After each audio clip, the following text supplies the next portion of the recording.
Hello, everyone. Welcome back to our podcast, Peace, Love, and Chocolate. I'm Soli. Ooh. I'm Andre. I am the executive director of this podcast. We have the executive producer over here. I'm also the audio engineer and video editor. And we're also married. And we're also having a baby. I'm having a baby. It's his child.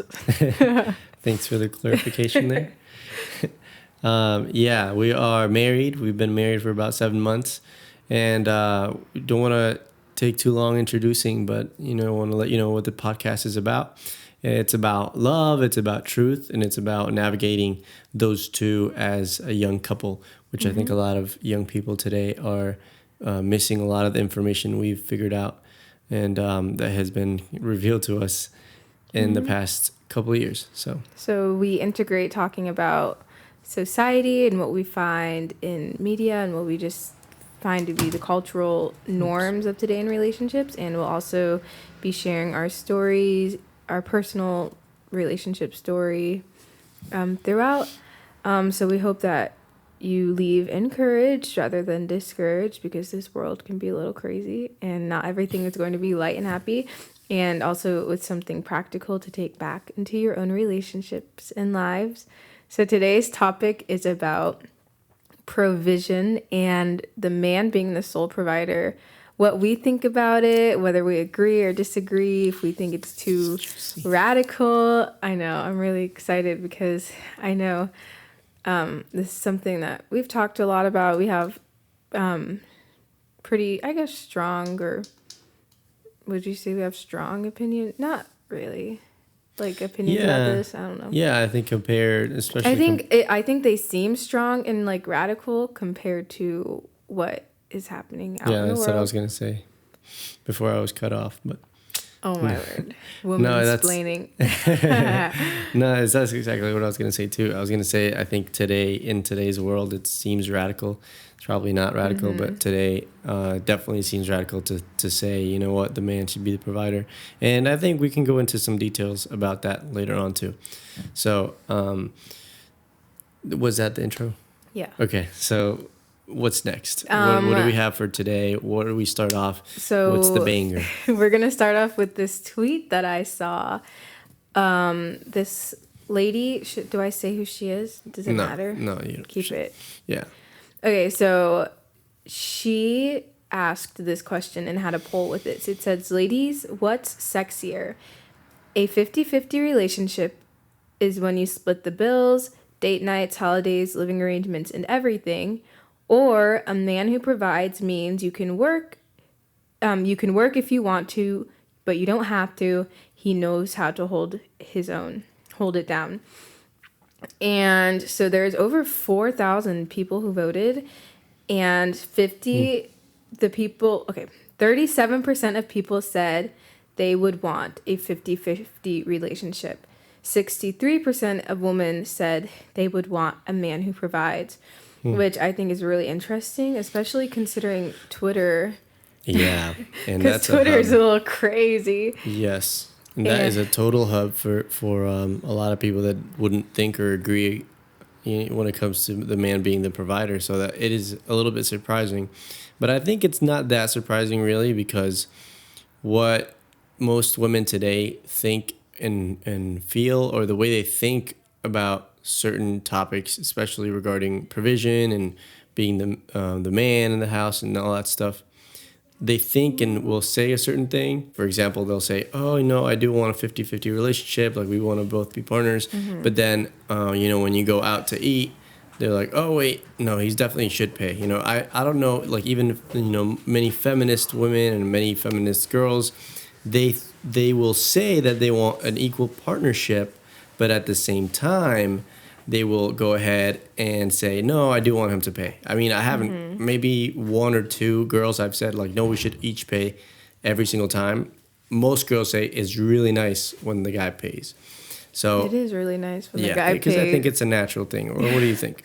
I think it is very nice when the guy pays, especially when Andre and I started dating. Did I have a job? I didn't have a job. I couldn't pay nothing. But also it just felt like normal, and I was so appreciative of the fact that he was willing to do that. It showed so much of his character and so much of just how he was, I don't know, just a gentleman. Well, I guess. I remember when I before I grew up, I remember just thinking like, oh no, girls, like if she has a job and she's got money, she should be able to just pay, right? She should be able to say something and that's okay. Like if if the bill comes, she should be able to say, oh, you know what, I got half of it. That's how I used to think. And I used to think, because if they're, say, it's 50-50, right? It's like normal to do that. Then I started to think, I didn't even start to think, I just kind of grew up. And then now it just feels so weird. Like if, when we were dating, if you would pay for something, it would just feel weird. It was just like, what is going on? Like, I would not like to it. Me. I'd be like, what? Yeah. Money. Just kidding. I'd be like, what? This is just, because I want to pay for it. It's just natural that you want to work for something and then you want to pay and then you want to be in a relationship in that way. It's just showing that you care and your appreciation. And I know that it's not the case today. Most of the time, I've heard a lot of girls say, when you can, you chip in and stuff, but it still feels weird, I think. Yeah. Well, I wanted to read some of the, I guess, protests to this poll, or just women who kind of disagreed. And so this woman says, I can provide for myself and I expect the same from my man. I'm happy to contribute to what we have / do together because I see us as a team in that respect. And then this lady says, we live in a weird time and I don't expect my man to provide every single thing. I'm a woman and capable too. So does a man providing for the woman mean that you're not a team? And does it mean that a woman is incapable? I don't think it means that at all. And it doesn't even mean that a girl can't work or can't bring some money. It just means that the responsibility falls on the man to bring home the bacon.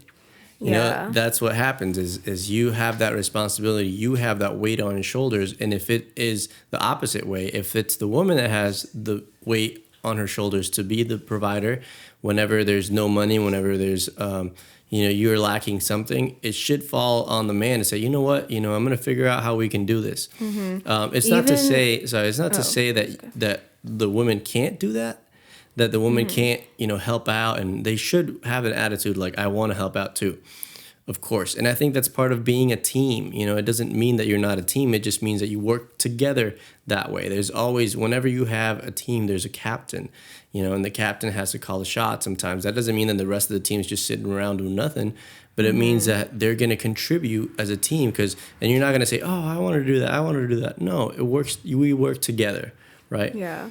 Part of something that we learned in this pre-marriage class that we went to was that the woman, obviously she can have a job, whatever, but that the weight of the responsibility of providing for the family should fall on the guy. So if they need more money, it shouldn't be the woman who's up at night, restless, trying to figure out how to bring more income for the family, how to do this and that. That should be the guy's responsibility to figure that out. And if he thinks it would be better, if he gets a second job, or if the wife should keep working and get a different job or whatever, that, he's the one who figures that out and not the woman.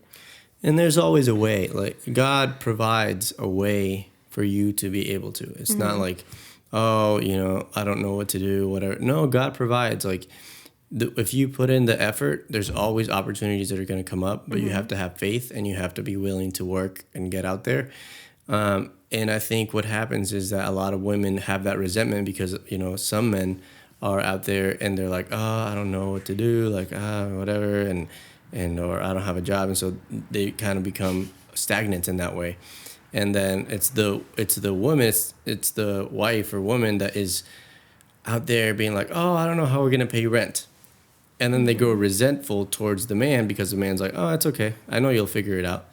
And I don't think it's supposed to be that way. That really brings a lot of strife in a relationship, in a marriage especially.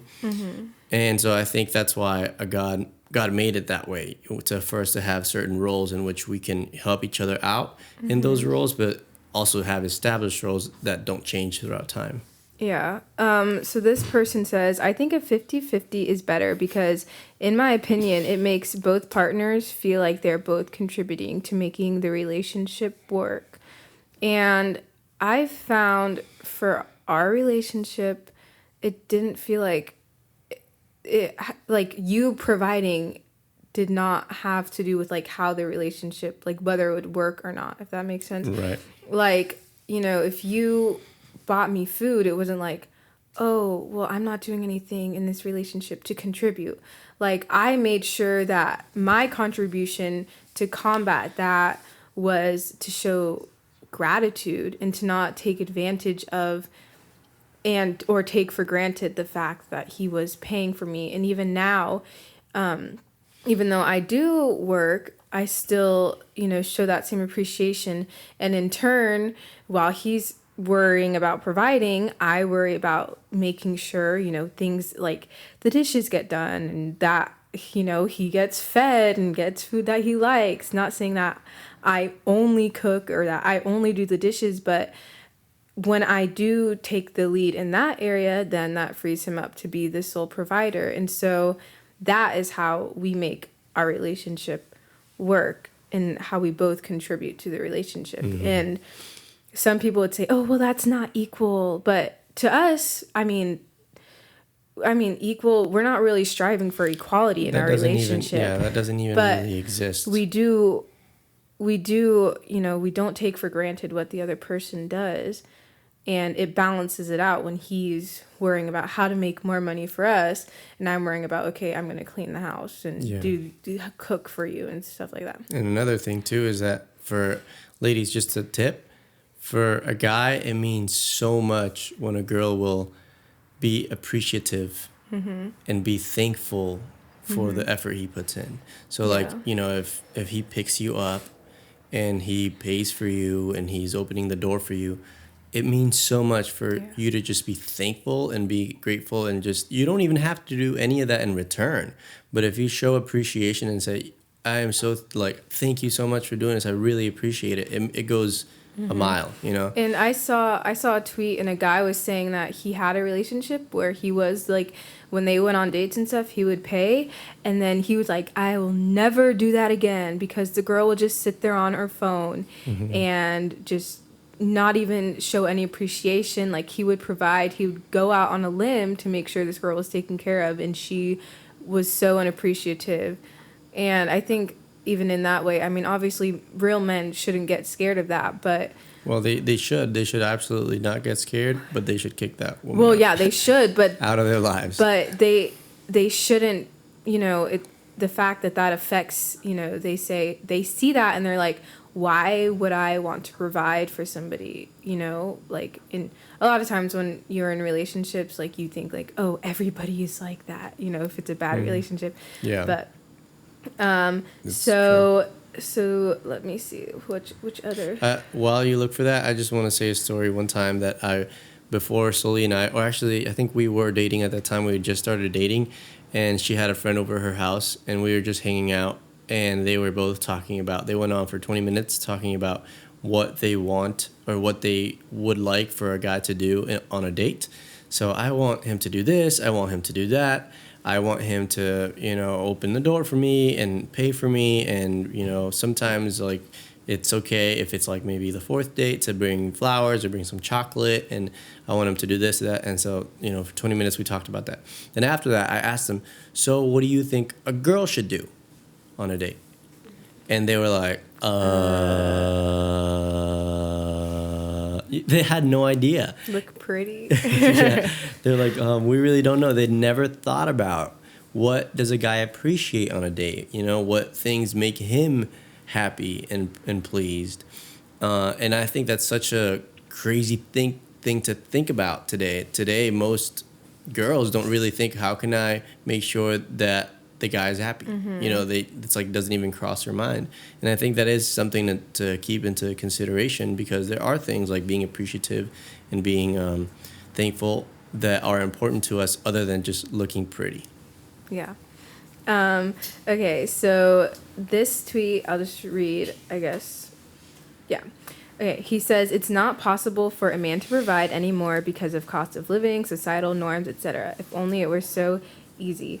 And I think also, you know, like what happens in the case of like a guy can't work, like something happened to him physically, he can't walk or he can't do normal work. What do you think?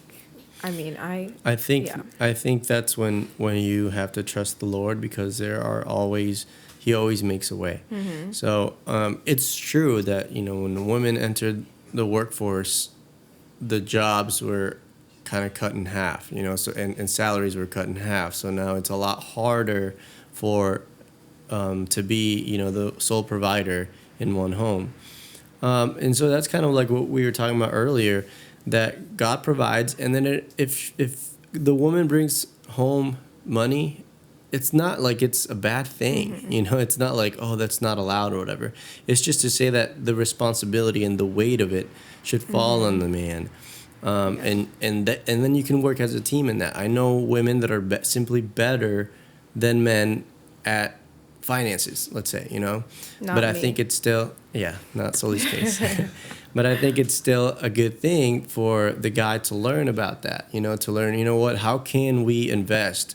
How can we do things differently so that, you know, the money that you bring in, or the extra money you bring in and the money that we bring in together, so that we can grow that in the future. So we do have to put that into consideration. And like I said, I think God always provides. Okay, and I want to read one more tweet. So this says, I once dated a man who offers this. I knew it would make me lazy, who offered to be the sole provider. So I stopped seeing him. Finna ride in on my own horse. Okay. What? So this is interesting because horse. this lady feels like if the guy... Can you say it with attitude before? Finna riding on my own horse. Okay. This lady says that if the guy is the sole provider, it will make her feel like she's lazy.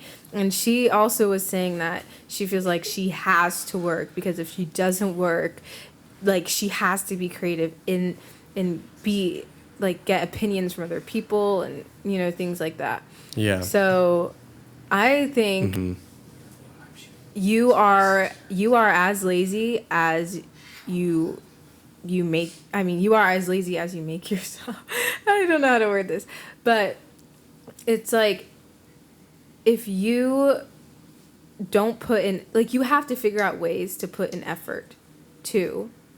Like I was saying earlier, not even when I know, but just Andre provides, so I do things for Andre that will make me not lazy, and also in turn serve him, make him happy. Does that make sense? Yeah, I think if someone else's actions is gonna make you lazy, it shows more about your own laziness than it does about their actions. So it's not like someone else is making you lazy. It's just that's still a choice you decide to take.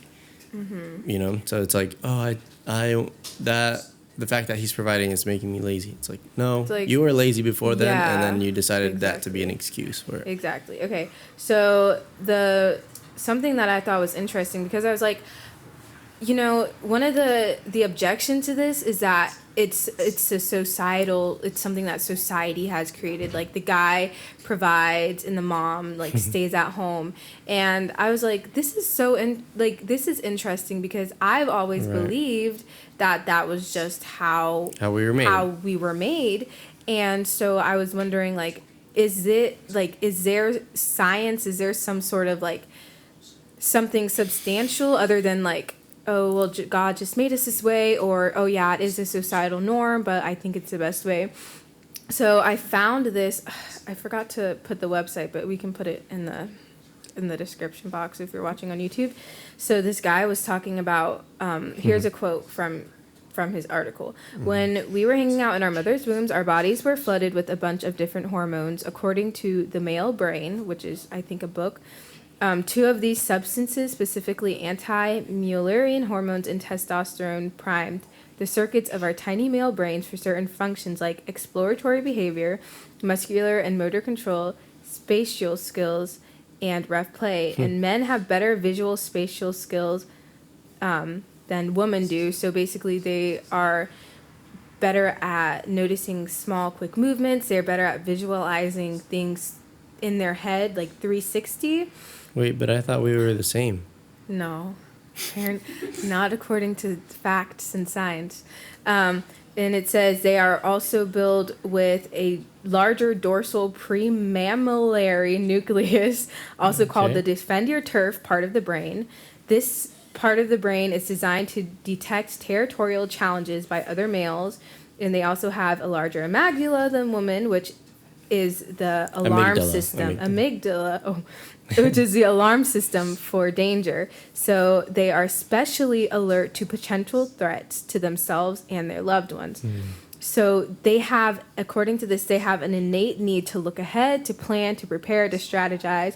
Or in other words, they have an innate need for vision or for providing. So as you can see, it is more than just it's been this way since the beginning of time, or more than just society made it this way. It's literally, you can look at the brain and see why men have this drive and why it's unnatural for a man to not be the sole provider and to not have that desire, you know? Oh, and I thought this was funny. Success at video games requires high visual processing speeds, and the ability to navigate, create large mental maps in your head, recognition skills, and the ability to systemize and strategize. So basically the same reasons why men can become like addicted to video games and why they're also more into like tech is for those same reasons. But obviously you should, instead of putting that thought process all the way into video games or tech, you should use it to provide for create and protect. That's so true. You know, when they say that we are equal and we're the same, it's like even the most radical people that say that we are actually the same, like we're literally the same, and then you just look at, okay, you know, I've asked people this before and they're like, no, I feel like we just have equal responsibilities in the home, equal everything. I'm like, okay, so if you heard a noise in the basement,